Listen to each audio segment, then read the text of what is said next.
ভারতীয় মহাকাশ গবেষণা সংস্থা ইসরোর মুকুটে যুক্ত চলেছে নয়া পালক।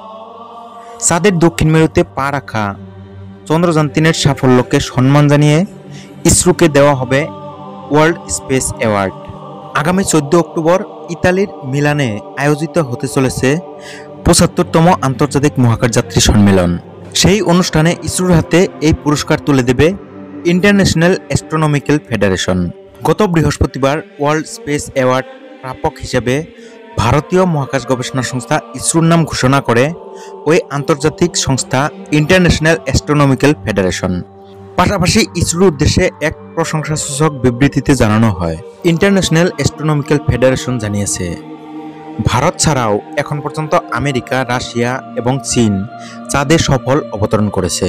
তবে ইসরোর এই মিশন চন্দ্রযান-3 বৈজ্ঞানিক পরীক্ষা নিরীক্ষা এবং সাশ্রয়ী ইঞ্জিনিয়ারিংয়ের এক অনন্য উদাহরণ। এটি মহাকাশ অনুসন্ধানে ভারতের বিপুল সম্ভাবনার প্রতীক। ফেডারেশন জানিয়েছে যে চন্দ্রযান-3 চাঁদের গঠন এবং ভূতত্ত্বের অদেখা দিকগুলি প্রকাশ করেছে বিশ্ববাসীর সামনে, যা আগামী দিনে মহাকাশ গবেষণায় এক নয়া দিক খুলে দিয়েছে। দ্বিতীয় চন্দ্রাভিযানে আংশিক সাফল্য পেয়েছিল ভারত। সেবার লক্ষ্য পূরণে ব্যর্থ হলেও 2023 সালের 23 আগস্ট চাঁদের দক্ষিণ পৃষ্ঠে সফলভাবে অবতরণ করে চন্দ্রযান-3। প্রতিটি ভারতবাসীর কাছে যা ছিল এক ঐতিহাসিক মুহূর্ত।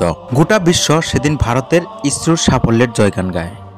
এই বিরাট সাফল্যকে সম্মান জানিয়ে 23 আগস্ট দিনটিকে জাতীয় মহাকাশ দিবস হিসেবে ঘোষণা করে ভারত সরকার। সেই সাফল্যের এক বছর পর অবশেষে বিশ্বমঞ্চের সাফল্যের স্বীকৃতি পেল ভারতীয় মহাকাশ গবেষণা সংস্থা। যদিও শুধু চন্দ্রযান-3-তেই থেমে নেই ভারতীয় মহাকাশ গবেষণা সংস্থা।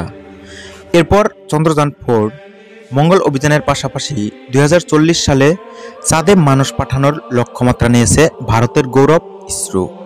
ভিডিওটি ভালো লেগে থাকলে অবশ্যই একটা লাইক করবেন, আর এরকমই নতুন নতুন আপডেট পেতে আমাদের চ্যানেলটিকে সাবস্ক্রাইব করুন। ধন্যবাদ।